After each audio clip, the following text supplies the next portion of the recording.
As one of the leaders who signed up for the adoption of the global agenda, President Muhammadu Buhari has never minced words about his unflinching commitment to the attainment of the 17 goals and 169 targets. He has also provided it with the institutional and financial support. It was in the light of this that he led the launch of the iSDG model report at the sideline of the 74th session of the United Nations General Assembly recently. On the road to sustainable development goals, the United Nations Conference on Trade and Development (UNCTAD) has estimated the gap in financing to achieve the SDGs at $2.5 trillion per annum in developing countries alone. Experts have maintained that closing the finance gap is key to the attainment of the goals and that governments need to make it easier for businesses to finance and invest in sustainable development projects, while requirements by the private sector to mobilize for long-term investment and new solutions for financing the SDGs must be created. To this end, a framework for financing sustainable development was identified as a major necessity. Self-evidently, financing the SDGs requires tapping into other sources of finance, while emphasis should also be placed on the need to leverage on more effectively to channel global financial flows from unsustainable areas towards sustainable development in order to accomplish the transformation.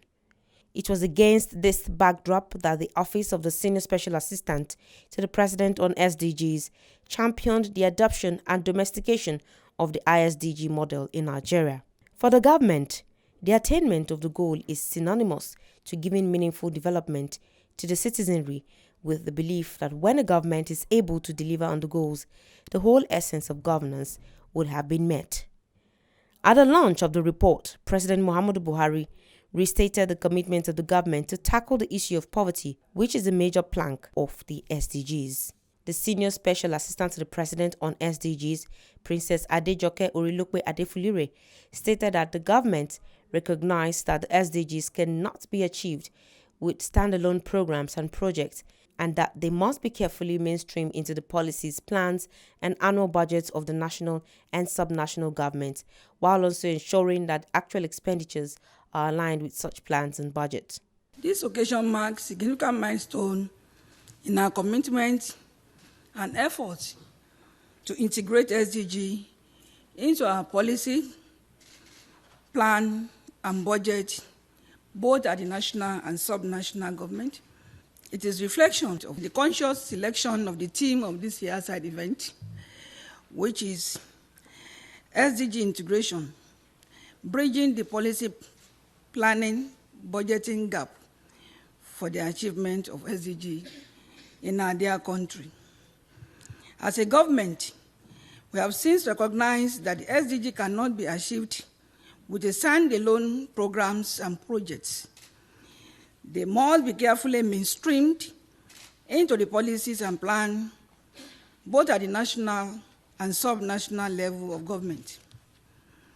Specifically, we are convinced that for Nigeria to make meaningful progress on SDG, there is need for the following to be achieved: to mainstream and integrate SDG into national and subnational development plan and annual budget, and ensuring that actual expenditures are aligned with such plans and budget. Emphasis must be made on effective interagency and subnational coordination and collaborations. Robust and comprehensive national strategic information system for monitoring progress on SDGs. Mobilizing partnership for financing for the SDG and to advocate sensitization and SDG targeting every segment of society. It is pertinent to state that as part of effort of mainstreaming SDG at the national level, the Ministry of Budget and National Planning has integrated the core areas of concern to the SDG, such as food security, agriculture, inclusive growth, industry, infrastructure development into the Economic Recovery and Growth Plan, ERGP, 2017 to 2020. So as early as 2016, what we did in consultation with my colleagues in government was to think through what really it means to integrate the SDGs so that they're not seen as added-ons, but they are seen as the core business of government. But more importantly, the question that was begging answer was how exactly do we integrate the SDGs? If you are very clear on what it means to integrate the SDGs, how exactly do we do that?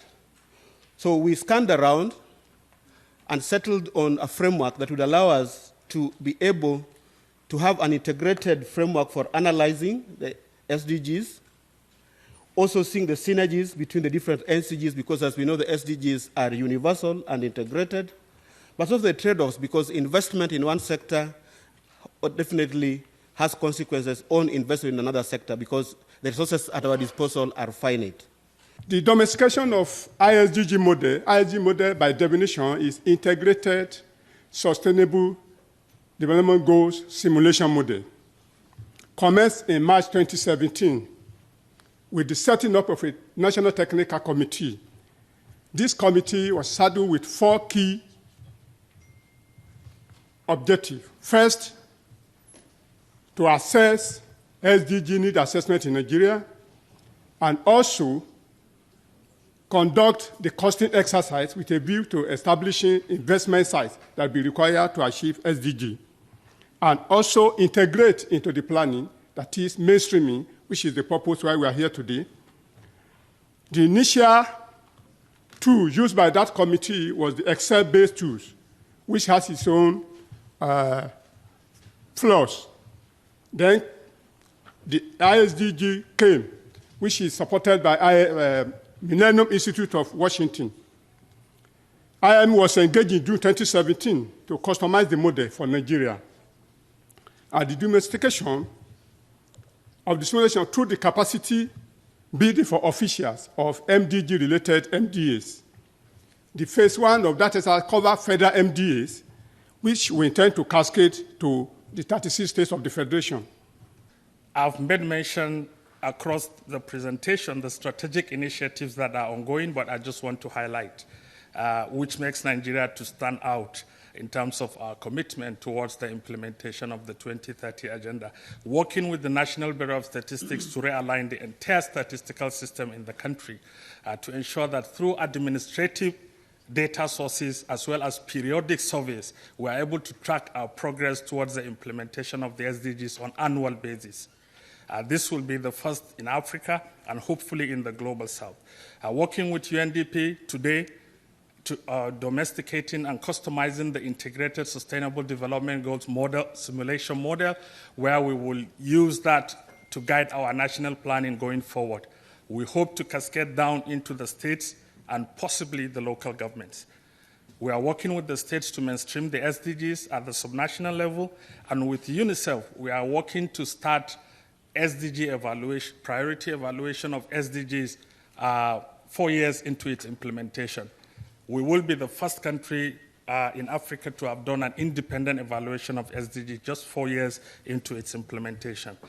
For the model to make maximum impact, stakeholders must properly key in, and the Minister of Finance, Budget and National Planning, Zainab Ahmed, represented by her Minister of State, Clement Agba, was on hand to give assurances on how her ministry, where the planning tool will be domiciled, will ensure policy coherence, sustainability, and judicious use. In March 2017, Nigeria took a bold step on the journey to domesticating the iSDG simulation model with the engagement of the Millennium Institute of Washington, United States, and the support of the United Nations Development Program, Nigerian office. Our idea and strategy for domestication of the model was to build local capacity by exposing the staff of key relevant ministries, departments, and agencies whose activities fall within the 17 SDGs to the use and operationalization of the model. However, this was achieved only when the iSDGs simulation model had been customized to Nigeria's unique peculiarities through the technical assistance from the Millennium Institute.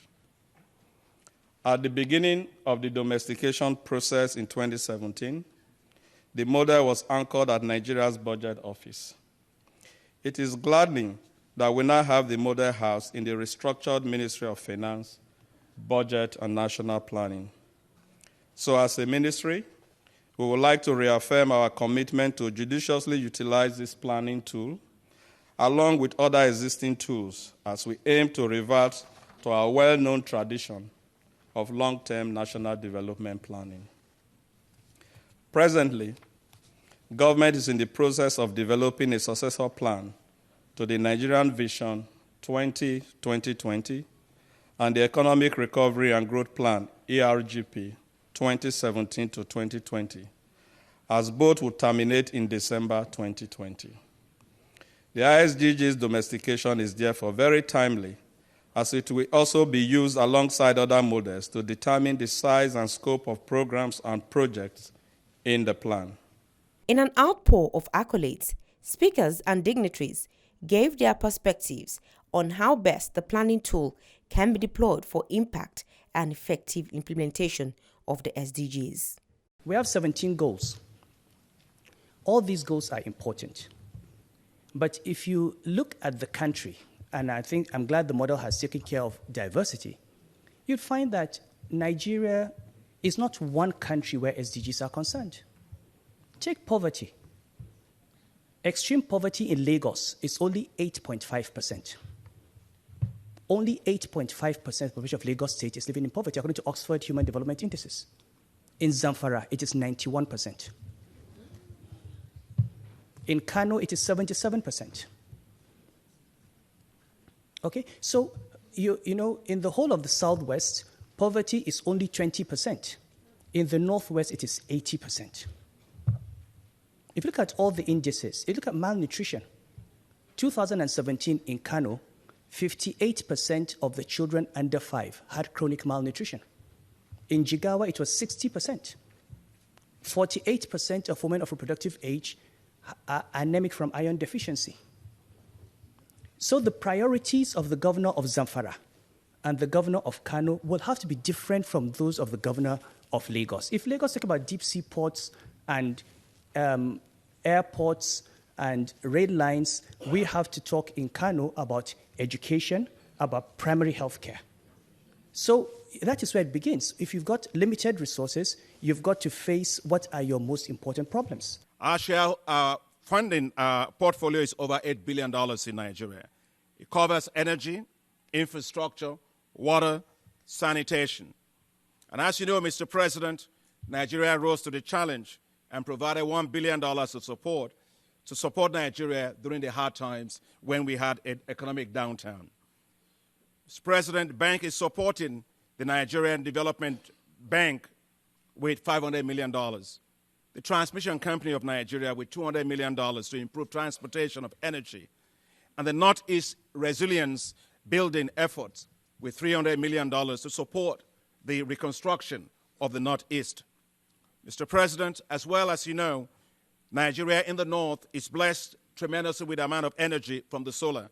That's the reason why God gave us all this sun. He expects that we can use it to have 100% energy.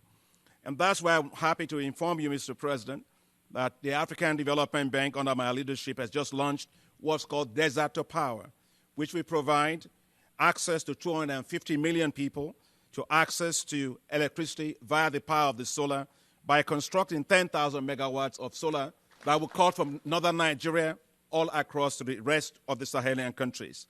Mr. President, the achievement of the SDGs requires that we totally transform the agricultural sector. You will not be surprised, sir, that I am saying that, being a former Minister of Agriculture. And I want to thank you for your tremendous leadership and support for this critical sector.